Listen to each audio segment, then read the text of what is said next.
And we're just letting a few people join. Okay. And I imagine that folks will trickle in as we get started. But it's great to see everybody. Thanks for being here once again. My name is Amanda. I am the clinical director and owner at Amanda Neves Therapy. I engage in psychotherapy practice on my team, in person and online. And I offer the Glimmer Room series here at ANT. We're on episode 7. I'm really, really excited for this one. It's been a long time coming. We're inviting Jen Shields, who is also a founder and clinical director of her own really amazing therapy practice called Full Potential Therapy. So welcoming Jen here. Hi, Jen. And I'll give you a little bit of a sense of Jen in a moment if you don't know her. I am very lucky to know her. And first, though, I'll give you a sense of the Glimmer Room and why I chose to do it. So, glimmers in trauma therapy refer to these small moments when our biology is in a place of connection and regulation, where our nervous system really starts to feel safe and calm. Often the things that folks working with us really want to achieve in therapy. And we're not necessarily talking about great, big, expansive experiences of joy or safety, but really they're micro moments, these small little moments like grains of sand that really build upon each other. Hi there. Thanks for, yeah, there we go. So hence the Glimmer Room. And here we are in this hour, just expanding a little bit of that regulation and that space for joy and connection. So you're going to keep kind of hearing those pings, and that's just folks joining in. So thank you for working with that. So Jen is a registered social worker who is a therapist in private practice, like I had shared, and the founder of Full Potential Therapy, a group practice dedicated to trauma-informed care. She believes in the power of body-based modalities for healing and integrates mind-body approaches into her work. Jen is an EMDRIA certified EMDR consultant and has completed a 300-hour yoga teacher training. I can attest to this. I've been to many of Jen's classes, and she holds extensive training in both clinical hypnosis, very cool, and ego state therapy. She provides individual therapy, case consultations for therapists, and organizational wellness webinars. She's a regular lecturer at U of T's Faculty of Social Work's Alumni Association and is super passionate about continuing education in the field. Her work helps clients regulate their nervous system, heal from trauma, and reconnect with themselves using somatic therapy modalities. So welcome, Jen. Yeah. I was like, oh, she's going to say the bio. I was like, wow, she knows me so well, but I sent you that bio probably a million years ago. So thank you so much for just on behalf of everyone attending. You're so generous. I know what it takes to host a webinar, to advertise, to get all the tech up. So the community is just so grateful. And thank you so much for having me. I'm honored.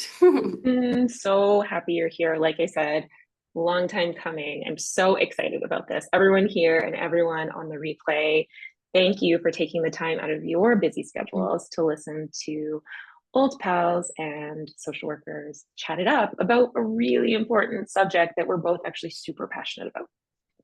So why don't we get to it? Let's do it. Let's do it. Okay. So my first question here, let's start with the aha moment. I'm sure you've had many of those. Can you share what it was like the first time you tried EMDR or IFS personally, and why it felt so different from traditional talk therapy? Hey, That's a great question. So, like many practitioners, I have done my own work that has informed the passion for the work, right? So, I had sought out therapy in my early mid 20s, and I'll tell you where I was at in my life and what was going on. So, I did my high school, undergrad, grad school, and that entire journey felt like quite a hustle. So for those that can identify with, doing everything we need to do to get to the next step. So in university, working a lot of hours, volunteering, networking, studying abroad, like doing everything to kind of pad the resume so that I could get into grad school. Then you get into grad school, and it's also a whirlwind. Like, Mm-hmm. school is such a time where you are full on in a way that sometimes when we're working, it's like you work your job, and of course, there are some things to do after, but you're kind of done for the day. Whereas I felt like in school, we're trying so hard to get to the next level, and it's kind of constantly on our minds. So, fast forward to my 20s, I graduate from graduate school. How old are we? Like 22 if you went straight through. Mm-hmm. And I Mm-hmm. landed my first social work job. And I thought to myself, like, wow, this is everything I dreamed of, and I've made it. And then could not reconcile, why do I still feel like I'm hustling so hard? Surely it must be that I've landed and I can feel landed in my nervous system. And yet, I had this realization that the anxiety in my body that I was experiencing wasn't connected to what is happening in the present, right? And I didn't have this realization on my own. I incidentally was talking to a dear friend who referred me to her therapist, who Mm. practiced EMDR and parts work therapy. So I was so lucky to have just fallen into this amazing modality. I didn't actually even go out and seek it.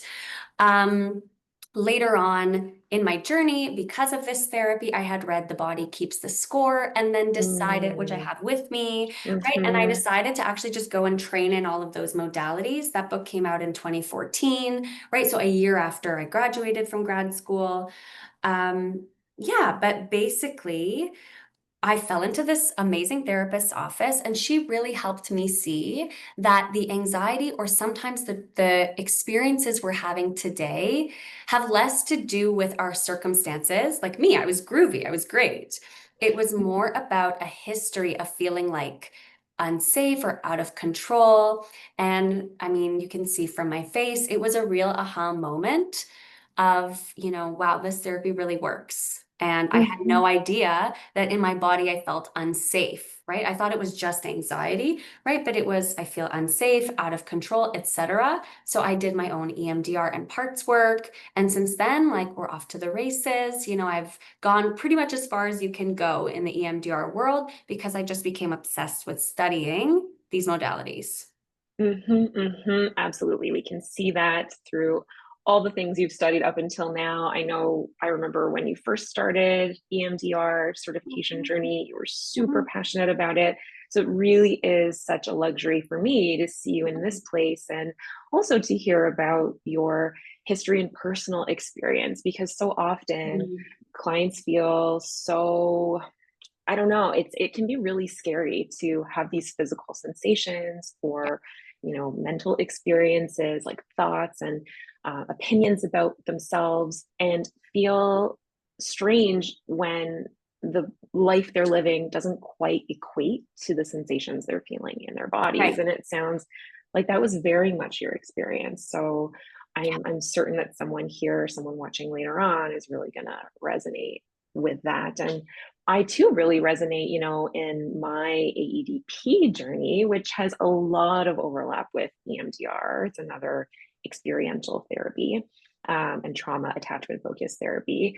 I fell into a therapist's office not knowing anything about AEDP. And then I too am on kind of my way to certification and engaging and supporting folks really from a place of talk therapy, which many people do. It's sort of going to therapy and talking out your issues and maybe learning skills and doing all these things to sort of what you and I are offering, which is something a little bit deeper.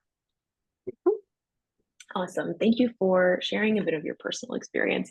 So that kind of leads us to our next little bit of questioning here. So, what do we mean when we say talk therapy isn't always enough, right? That's sort of the theme of today. Can you unpack how trauma can live in the body or nervous system? And even when someone understands their story intellectually? Yeah. Okay. So I talk about this a lot at workshops and corporate events. So I have kind of like a script. So you're going to bear with me as I take you through it. Let's do Okay. it. So traditional talk therapies, right? The most famous one being something like cognitive behavioral therapy. So basically what you do is you take a thought that you're having and you observe like, is this realistic or is this, catastrophizing? Is this black and white thinking, etc. So let's say you have these thoughts like, I'm a failure. People will leave me. I've made a lot of mistakes in my life and I have a lot of shame. So in talk therapy, you might consider things like, of course, we all make mistakes, but you can evolve and grow from them, right? Or, of course, you're good enough. Like, look at all of the good things you've done in your life. So we Mhm. basically work to reframe thoughts and look at how our brains do these tricky things, like in the absence of information, we mind read, right? Like, and we do the worst case scenario to try and Been there. get ready. Yeah, right. So Mhm, I'm not knocking CBT. I think it's like a mhm, wonderful modality. And when we work with some of these beliefs, they're not logical, right? So if you've ever felt not good enough, right? Certainly I've been there. You're not walking around going, yeah, I'm not good enough, right? It's more of a felt sense or an overwhelm in your body. So, mhm, you know, it's also whenever we're really stressed or triggered, we're not even thinking with the logical parts of our brain. So the prefrontal cortex is a part of our brains that say when you're in a social situation, I said something stupid or, I hope I won't be misconstrued in that. mhm. Right. But when we're triggered, it's like you can't reason like, oh, but my friends know me and I mean well, etc. It's more like your lid is flipped and you're thinking with this like danger part of your brain. So when we're triggered often, we can't even rationalize with the parts of our brain that can help us problem solve. And Yes. yeah, So important to right. know. Yeah. Yeah. So um also, we need to consider like our nervous systems at play.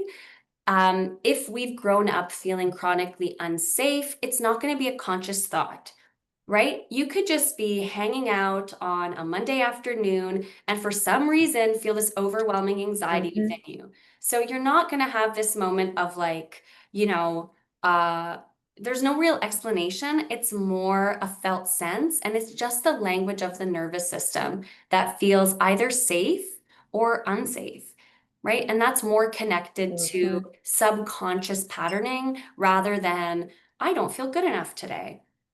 Okay, Yes. Can I pause you there? Because I just please. like need to breathe that in. Maybe other folks need to really breathe that piece in. I actually just wrote it down.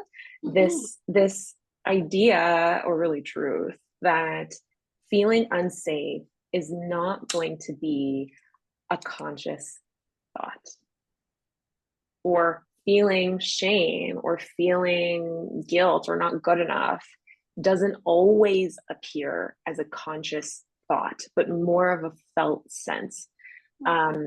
Can you explain felt sense just a little bit for folks who maybe are a little new to experiential type modalities like EMDR or AEDP?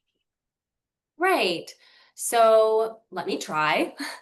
Yeah. If you have a good explanation, let me know. But felt sense is the way that our physiology is set up. So right now in this call, we're engaged in, the social engagement parts of our brain. Hmm. We are talking slowly, we're listening really well. Our heart rates are generally regulated, right? our body temperature, I mean, it's quite hot today, but we're not feeling these like physiological overwhelms. Our breaths, right? I say the quickest way to check in to see your nervous system state is look at your breath. So a felt sense of my breath is regulated. I'm breathing in and out in a measured way. My muscles are not clenching in towards the bones, right? So if I get the sense that there's a saber-toothed tiger chasing me, my body takes on all of these, physiological processes without me knowing, right? But a felt sense of Totally. safety would be like there's no tiger, right? My jaw is unclenched and we're resonating with one another. So, attachment work is also very relational. I think our talk is interesting and engaging because you and I have a resonance to us. Like you're listening, you're writing, you're asking really good questions, and that We're helps me. connected. Yeah, exactly. We're connected with each other, and I'm Mhm. connected with my body and myself. Sounds like secure attachment. Mm. A moment of security. Yes. Thank you for sharing. I absolutely agree. I love this idea that the felt sense, and really a lot of what we're tracking in experiential therapy, if this is very new for you, is how's it going in there, right? And Yeah. the felt sense is a big part of that. Sometimes in my world, in my work, it looks like imagery or sounds or colors as well. So it could be, a mental representation, but a lot of this can also be this felt sense. How is our bodies doing? And what a takeaway that one way to measure where you're at, where your nervous system is by using the breath. Mhm. Love that. Does that feel like succinct? Is that kind of what you wanted to say about this piece? I think so. Yeah, I think that Awesome. covered it. Yeah. Beautiful. And also, if there's any questions, folks, if we have time, we're happy to answer them at the end. So you're welcome to, pop them in the bottom of the chat, and we'll kind of attend to that. Yeah. Okay. So that leads us to this next piece around, something I know you're really passionate about, especially lately, is this idea of trauma of omission. Mhm. Um, and I think it leads nicely from our last question, because the felt sense isn't always connected to what's literally happening right now, right? Kind of what Jen was saying earlier, in her early 20s, she was grooving, right? But her body felt, your body, Jen, didn't feel that way. Mhm. And a lot of folks come into my therapy practice, and the group practice in general, kind of saying things like, oh, I actually didn't go through trauma, or I don't resonate with the word trauma, actually, if I had a nickel. Basically. And that's totally okay. We can kind of use different language around that, but I think what ends up happening is this piece around trauma of omission. Can you speak to what that looks like? I know you've mentioned things like emotional neglect, um, or not feeling safe, growing up, and how that can be difficult to heal with words Right. alone in therapy. Right. So when we think of trauma, a lot of people want to point to something and say that was traumatic. So something really straightforward would be a car accident, right? That was when it Hmm. all changed, XYZ happened, right? In childhood trauma, people might say, like, physical abuse, for example, is traumatic because it's a trauma that actually happened to me, right? Like harm was done to me. But what I see in my practice and we see in both of our work is more so this kind of trauma that you can't put your finger on because it wasn't Hmm. something done to you, it was what was missing. So, starting our careers, right? I know you come from the children and adolescent mental health background as well. Hmm. We learned firsthand what do children need to grow up into mentally healthy adults. And the trauma of omission refers to when you did not have those needs met. So it could be that you look from the outside like you have a great family. All of your material needs are met. Your parents are often well-meaning and nothing bad happened to you. But here's the thing that we need as kids. We need to learn how to name emotions. We need to see our Mhm. caregivers manage their own emotions in productive ways. So oftentimes folks will come to therapy with parents, right? I work with a lot of millennials, as do you, right? It's the Mhm. boomer generation above where emotions were not talked about often, right? So a lot of caregivers will not have known how to deal with extreme stress, right? So watching a parent uh, engage in like relational challenges with friends or partners or their family Mhm. can be traumatic. Fighting between parents, right? You're just watching or you're in your room, Mhm. but not Mhm. knowing, are my parents going to be okay? That can be traumatic.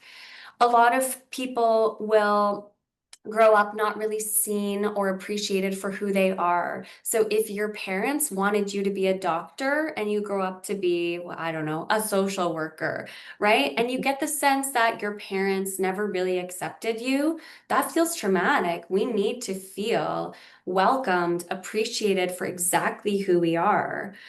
So it's no single event, it's more so what was missing, right? Being seen, understood, and also having a secure attachment where your parents don't have to be okay enough all the time, right? I'm certainly not perfect all the time, but it's in the quilt of parenting, knowing that my parents are okay enough to most of the time be able to handle whatever's happening for them and for me, right? Mhm. Mhm. I'm really glad you're making that point because so much of the time, um, I personally often work with parents themselves who Mhm. are, millennial aged or, a little older than that, and are really reflecting either on their parenting prior or their parenting currently. And there can be a lot of anxiety in the knowing, oh gosh, how am I affecting my child? And so it is not about being perfect. But I Yeah. love that phrasing of being in the quilts of parenting, these secure moments, and often when we hear about what that looks like, it's consistency, right? And if Yeah. you're asking, Mhm. you're already there, right? If you're concerned about it, if Yeah. it's something you're reflecting on, awesome, right? Because we can't do things perfectly. We have many different roles apart from being a caregiver or a parent. Yeah, so I'm Mm. appreciating just your nuance with that, and I hope folks can really take that in as they listen, right? This is not about blame, it's just about experiencing really what has or hasn't happened, and then organizing our internal experience in therapy so our bodies can really catch up with the present moment as opposed to 1993 or Can I whenever add one more thing? your childhood was. Of course, I love I that. have to. Okay. I learned this amazing quote that just like is the foundation for my practice. There Mhm. is no self-regulation without co-regulation first. So kids do Mm. not know how to regulate their emotions at all. Right? They're constantly having tantrums or, flying off the handle, right? All the way up, and it's a long run, right? We're talking until the age of what, like 25, that the frontal Mhm. cortex, right? So Mhm. that's a long Absolutely. time to co-regulate. But if you never had someone to help you bring your nervous system down when you were feeling upset, scared, sad, you're going to have to learn that as an adult. And the good news is you can through supportive and loving relationships in adulthood. But you Absolutely. can't regulate your own body until somebody teaches you and helps you do that. It's relational. Yes. Yes, I get this so much. There's a lot of folks with shame that comes in around, I've tried to go for runs. I've tried to do all the meditation. I've tried to do all of these solo activities, essentially. Why do I still feel X, Y, and Z? I learned Yeah. how to talk myself down from a ledge. I learned, how to touch grass, like all of these Yeah. things that are really helpful. Yeah. It's just they're often coming from a place of what you're referring to, which is the trauma of omission. So thank you for really highlighting that as a standalone experience for folks, because it often is sort of ambiguous or unnamed. And that can kind of add, I think, I've experienced anyways, to the distress, the initial distress when coming into the therapy room of like, nothing happened. So why do I feel this way? So thank you for that piece. So you're deeply involved in the EMDR community. I know you also do, group consultation, and Jen really, really cares about this, folks, and she studies a lot. So I wonder if you can give folks from your high level perch, I wonder if you can give folks who are new to it a basic intro to EMDR and maybe define EMDR and what's going on with the whole bilateral stimulation, which is very different from AEDP. We don't do kind of movements or using lights to do that either. And how does that help with things like anxiety or flashbacks or symptoms folks would come in with? It's a really loaded question, so get to as much as you can. Okay, so basically, every trauma therapy will work under this umbrella of a triphasic trauma model, right? So in treating trauma, this comes from Judith Herman's amazing work. She lays out just like, here's what happens in trauma training. So here's what happens in trauma therapy. And then every trauma therapy will fall under this bucket. So the first task in trauma therapy is safety and stability. You need to feel safe enough today to be able to then go back and actually experience or look at the old trauma, right? So phase one is what we call an EMDR resourcing. Well, it's not actually phase one, it's called phase two, but I'm not going to bore you with the phases. I'll just from a client perspective. Exactly. From a client perspective. So we might say something like, I'm going to resource myself through like my toolkit. And in EMDR, we use bilateral stimulation as part of that toolkit. So we can use gentle, slow tapping, even just like this. You might do this along if you're watching, right? Just noticing that can bring down our sympathetic engagement. You start to feel a little more relaxed. And we might even use our conversation as a resource. Isn't it so lovely that we're all here together, right? So having the glimmer room can be a resource.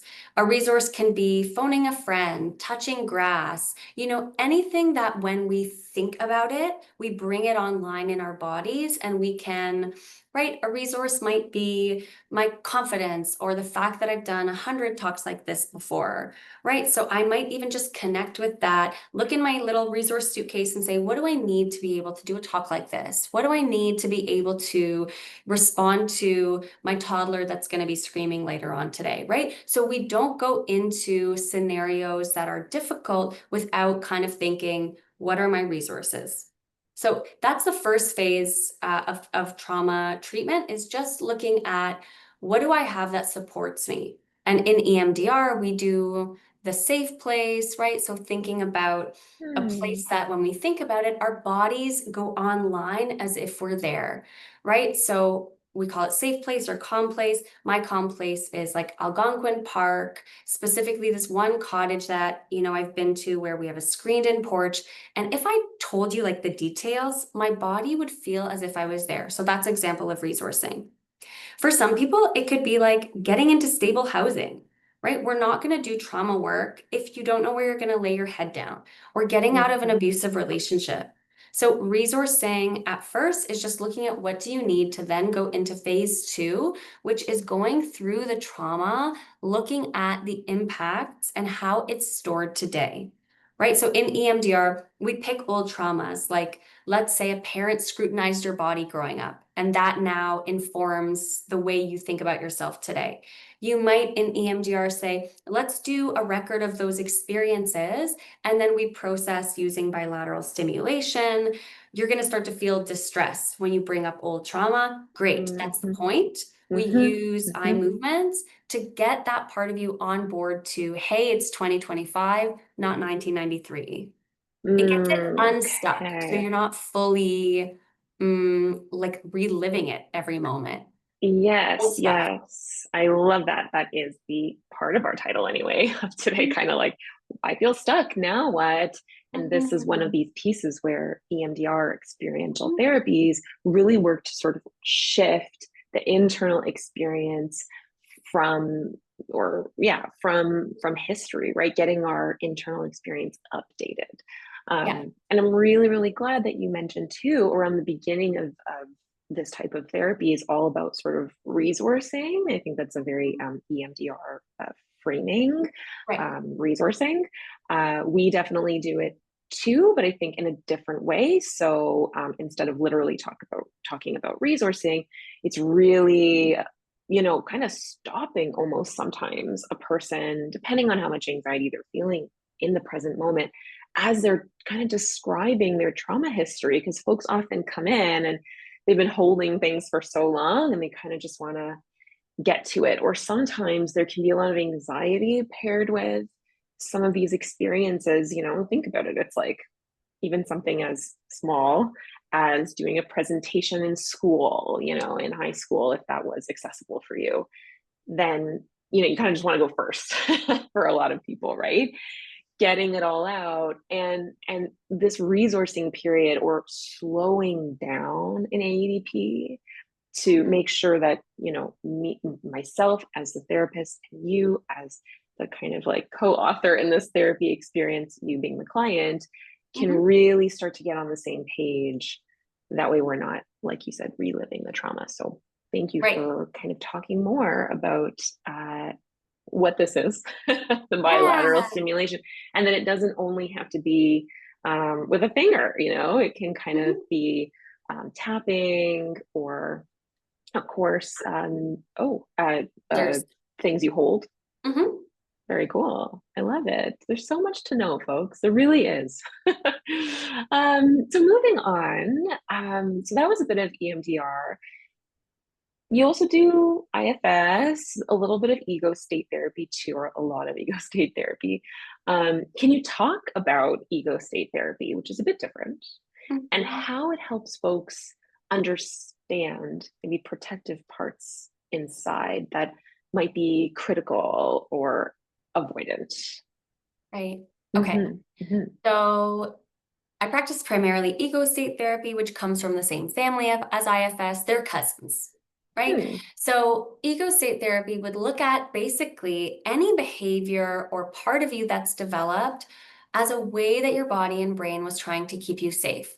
So let's say, for example, you have a part that is really critical of you, right? Ego state therapy would be curious to wonder, when did that develop?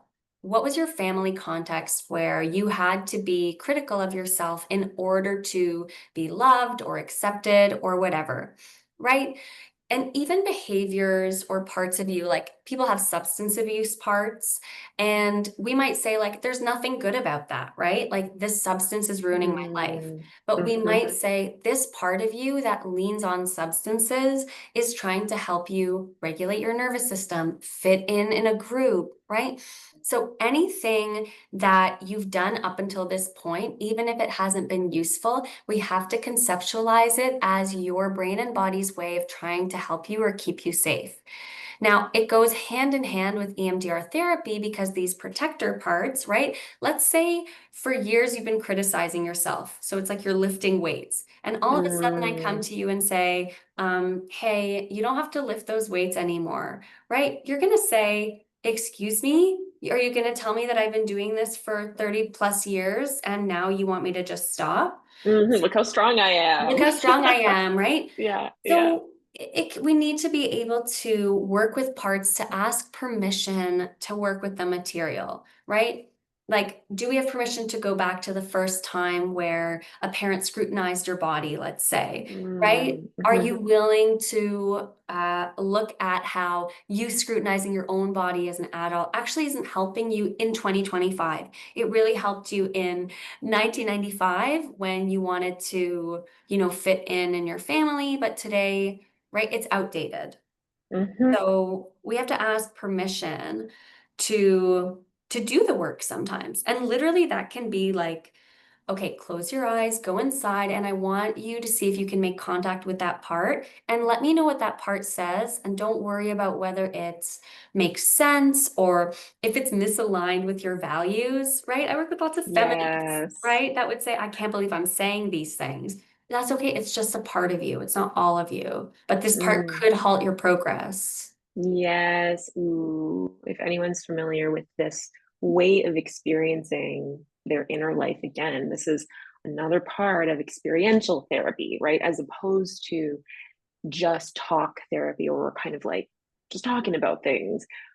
In ego state therapy, it really sounds like you're working with the relationship inside between what might be referred to as self, or you, Jen, or me, Amanda, in relationship to some of these parts, right? If anyone's Mm, seen Inside Out or Inside Out 2, that is somewhat of a like a nod, let's say, or a nod to this conceptualization, right? There's parts inside of ourselves, not necessarily feelings, let's say, but yeah. experiences who kind of said, okay, I really need to start avoiding people. I'm going to have to shut down. I'm going to have to be really in my head and cerebral and organized and invulnerable.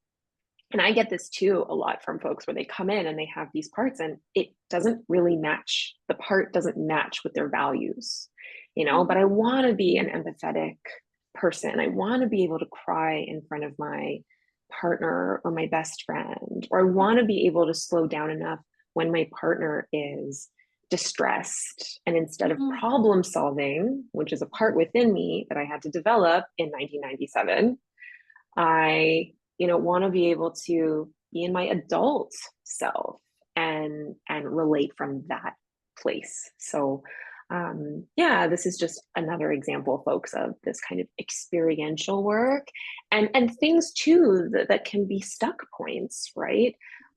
Another stuck point, I don't know about you, Jen, but I've come into contact with this a lot with a part that often shows up for people is an urgency part where Mm, they really want therapy to work.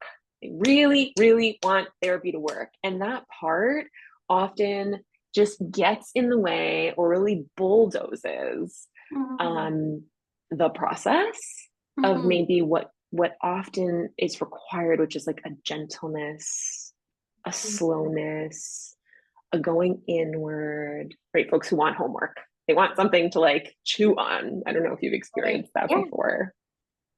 Right. And then that can be a form of like dysregulation. Tell me how to get better right now. To me, I can feel like literally my physiology, my heart rate increasing versus the work might be more like you're so grounded right now. Even like, looking at the way you're talking really slowly and moving slowly, I feel like, oh, I can slow down. You're co-regulating with me right now. Mhm. Right. And I think you do Totally. that like on purpose when you Yes, talk to and people. totally in AEDP, that is the part of the modality is the Mhm. relationship. In all therapies, about Yeah. 30%, right? As we know, 30% of the therapeutic outcomes really rely on the relationship between you and your therapist. So in AEDP, we really use that part, that experience to catalyze the therapy process or the change process. Okay, so back a little bit to EMDR. How does it connect, right? Like, what does a session that blends the two kind of look like, EMDR and ego state therapy? So often sessions, can start with people coming in with kind of like the problem of the week, right? Mm-hmm. I can't get my partner to XYZ. So in EMDR, we might wonder, like, if somebody is regulated and, if we feel like we've done some good history taking before, sometimes we do just problem solve, like try this communication, try this, right? Like go back to working on, relationship strengthening. But sometimes we might say, like, I'm getting the sense that this emotional expression that you're experiencing is old. Is there a sense of you that has felt this way before at a different time in your life? Yeah, it felt like me when in a previous relationship or when I was younger. So we might even just bringing awareness to that conceptualization can help people. Even if you're not doing eye movements necessarily, even just noticing this experience I'm having is old. And if we Mhm. say, okay, let's do a formal EMDR session, we would set up a target. And it could be the old experience of, okay, tell me what this is reminding you of. Well, it's reminding me of an old experience with my partner where I felt really disrespected. And in EMDR, we would try and build the belief of today is different. I'm more in control now. I'm safe enough now. And parts work, we would ask, do we have permission from the parts to look at this? Right? So we could do an EMDR session, we could do a part session, which says, tell me all, it could be like the seat at the theater activity, put up this fight you're having with your partner on a projector screen, and tell me all the little seats at the theater. What are these parts saying or feeling about what's happening with your partner right now? I like that. I really like that Yeah, it's a image. goodie.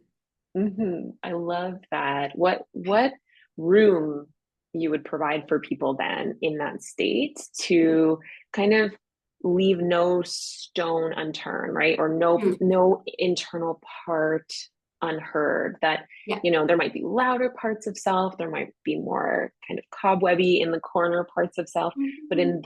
in this sort of modality mishmash, right? We're all often, not all, but a lot of us are integrative therapists, right? So we use Right. many approaches at once. Yeah, I'm just really appreciative of that experience from a Mhm. client perspective to be able to say, Mhm. well, I felt this way, but I also felt this way, and I felt this way, and I felt this way, and I felt this way. That might Right. all be different. And what a way that might help people get a little bit unstuck, right? By not Mhm. privileging one part of you, Right. but really getting a sense from all that's going on inside. And you could invite one part. I'm really scared that this won't work out. Okay. Can we put that? Do we have permission to do EMDR with that part, right? With the other Mm, part standing by and weighing in if they'd like to. Can you take me to an experience that felt really scary if it didn't work out, right? And we can do, or if a client is really, really heightened, we can even do just some gentle eye movements to reorient to the present. Right. So it is creative, it is flexible. There are some therapists that adhere fidelity to the model in EMDR in that they take every traumatic experience you've ever been through and process those. I've just found that's not client-centered enough for me. So I am more creative and I give clients more choice in, hey, right. here's what I found useful. Here are different interventions we can do. What do you think? That's how I. hmm I'm sure your clients really appreciate that for sure. This might be sort of a sweet overlap moment between our worlds. Mhm. How do you see parts work and EMDR? And maybe we can both talk about this because Right. obviously AEDP is sort of my land. But how do you see parts work and EMDR lining up with AEDP? I wonder if you've noticed any similarities so far, any shared goals or ways they access really deep healing, right? We're thinking again about the title of how do I get unstuck? How do we move away from talk therapy Mhm. and do this kind of other thing that you and I are kind of doing? Yeah, I mean, let me know if I got it right because I am curious to learn more about AEDP. But I like that AEDP and EMDR are both like right brain to right brain, like two humans coming together to hold things together. When I see like apps purporting that they do EMDR therapy on the app, right? Like I just want to Mhm. cry inside because therapy is relational, right? It's Yes. two people learning how to hold really hard memories, right? really hard experiences, the hardest experiences of our Totally. lives, sitting with another human being and noticing what's happening, right? So in EMDR, we ask what emotions, what sensations, what images come to mind. And Hmm. AEDP sounds very similar in that way, where it's almost like you're refining awareness with Absolutely. another human. Absolutely. Yes. Yes. Kind of bringing it back to the folks that I often see who come in and say, I've done all the solo activities. Why is it that my body still feels like a live wire? Why Yeah. does my body still feel like it's in knots all the time? Why do I feel like I have low mood or low motivation all the time? These are nervous system states often that folks have found themselves in after decades Right. of time with in communities or in oppressive structures. Even it doesn't have to just be person to person trauma of omission, which I really Right. also want to add in there. The trauma of omission is also very systemic. Right. um, and so how we undo those knots and how we settle that live wire feeling, which we've really been talking a lot about today, is to really, connect right brain to right brain. And for a lot of folks, that is not safe. That does Mm. not feel good, you know? Yeah. And so again, you're talking about resourcing as a primary place to start. And Mm. in AEDP land, it's very much about the therapist tracking really, really carefully. That's why we slow down really slow. The more slow we go, the more we can catch of kind of micro tracking, right? What does the nervous system do when I look at you or when you look back at me? Right? What Mhm. happens in those moments? And it can be passed off really easily, right? Because we're not sort of giving folks a sheet to say, this is how you regulate. Go splash water on your face. Go, you know, I don't know, go for a walk, go all these things. Balloon breathing. Yeah. Yeah, most of the people who come to see me already know all of that, and they actually get really frustrated with themselves that that alone isn't helping. But what they're missing is kind of what you're saying around that right brain to right brain, the Mm. experience of consistent co-regulation that ends up really shifting internal experience, right? Again, Mhm. back to that felt sense. Mhm. Both of them Yeah. sound like very vulnerable therapies, right? Oh, yes. Together, EMDR will say, let's go and talk about or experience rather the hardest experiences of your life together, right? And AEDP says, I'm not going to just say, let's restructure your thinking. Like, I'm going to see you, right? Like, I Mm. really see you. Ah, And it's like, for a lot of people. yeah, Yeah, yeah, too much, yeah, right? right. And So they're and both and so yeah, vulnerable. totally. And what a respectful experience for that person potentially for us to kind of meet that need and maybe slow down. In ADP would be a lot of slowing down, offering permission. Hey, you actually don't need to look at me right now. Like you can actually look away. Right. And you talked a lot about permission too in ego state therapy, right? Getting permission from parts to access historical information and or sensation or images, as well as Jen's personal flexibility in EMDR to offer different ways of approaching, different ways of approaching these really painful experiences. So yay us. And yay for the people that are really brave and courageous to kind of connect with therapy in this way. I joke with clients on the first one or two sessions. I was like, welcome to the big leagues. You're in the big leagues now. And they laugh Uh, because it's different, right? yeah. And I can't Okay, we picture have, it any other way. yeah, yeah. It's what we do, and we're very used to it. And I imagine we both hold a lot of space for folks who can kind of be on the fence or a little scared Yeah. in what you were saying around this being kind of vulnerable. So, but me too.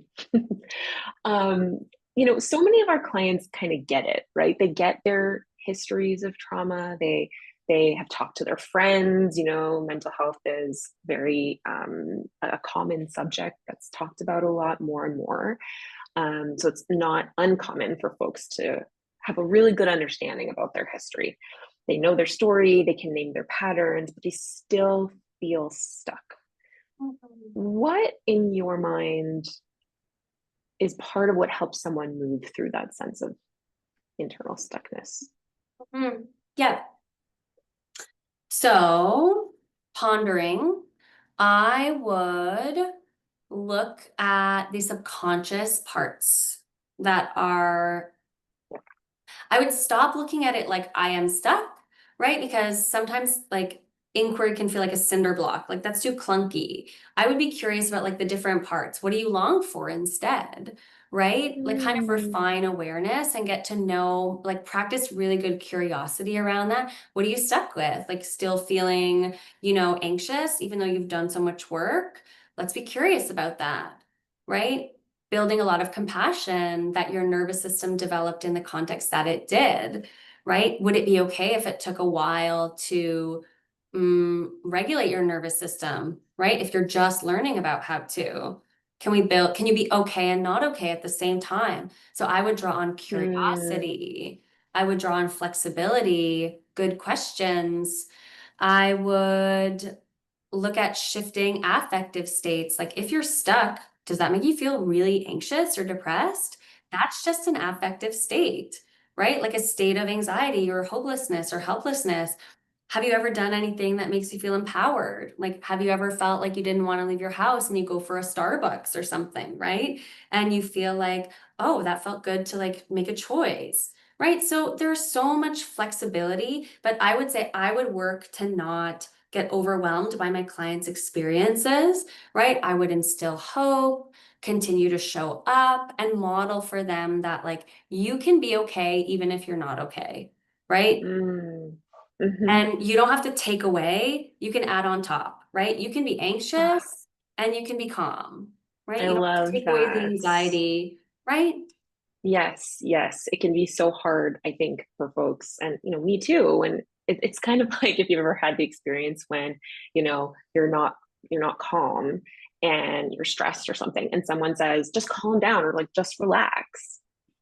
It's dysregulating. So in a way, Yeah, focusing on stuckness is yeah, almost like saying, come on, just like be unstuck, right. as Yeah. opposed to what it sounds like is a lot of just bringing in other voices, other Mhm. internal resources, maybe even external resources, Yeah, like a therapist, for example. yeah. Thank you. I so appreciate that. I wanted to see if we have any questions. If anyone has any questions, you're welcome to pop them in the chat. We do have a few minutes here. If you don't, that's quite okay as well. But we are here, and we're really open to um, your curiosities. In the meantime, Jen, our penultimate question that we have together is, I love that word. What kinds of clients or presenting issues tend to really benefit from the work that you do, and by relation I do? Can you maybe share a client win or share something that might have felt transformative or moving in your experience? Yeah, I mean, I really appreciate working with clients who can learn that they've developed their way of being in 2025 based on what they had to do historically, right? So when clients have these aha moments of, I'm always the one smoothing things over, I'm always the one, having to kind of like push aside what I need. So when folks start to learn, hey, that made a lot of sense given my life history. I had very strict and domineering parents, right? It makes sense that I've developed the way that I have, right? So when folks start to learn, like, what do I want? What do I like? What do I need? And start to advocate for themselves, like, that is my favorite moment in therapy, right? Because that's hard. Yeah.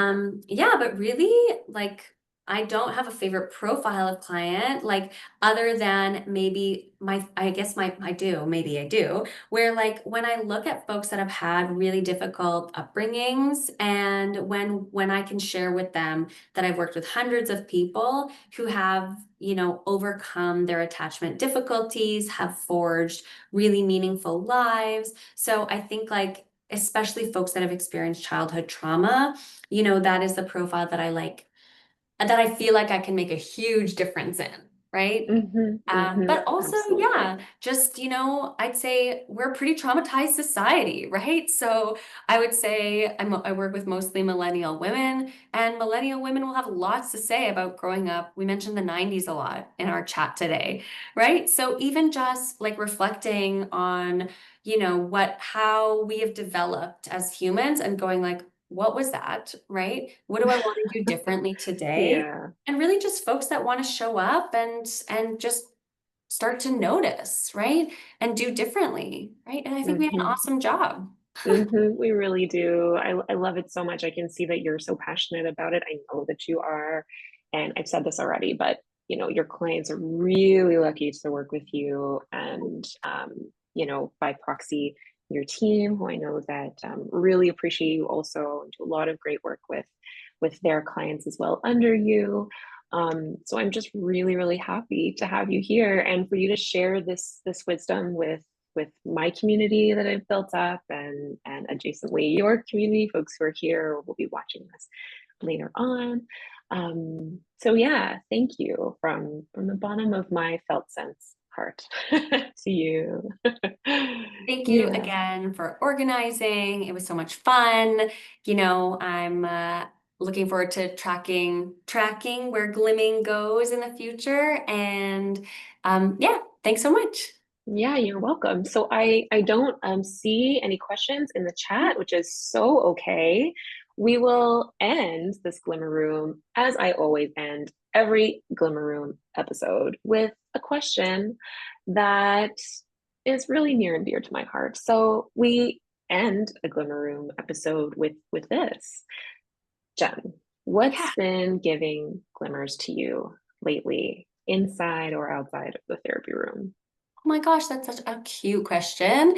I was reflecting the other day on the summer sky, like just sitting Hmm. outside in the evening and listening to the birds and watching the sky. Like, I think we're just like plants, right? I'm looking at the plants behind you, and I can just feel today I'm very hot and, you know, maybe not feeling, but that's why the evening is amazing, right? The evening sky. Just watching nature and the seasons and getting out, getting up north. Yeah, it's all beautiful.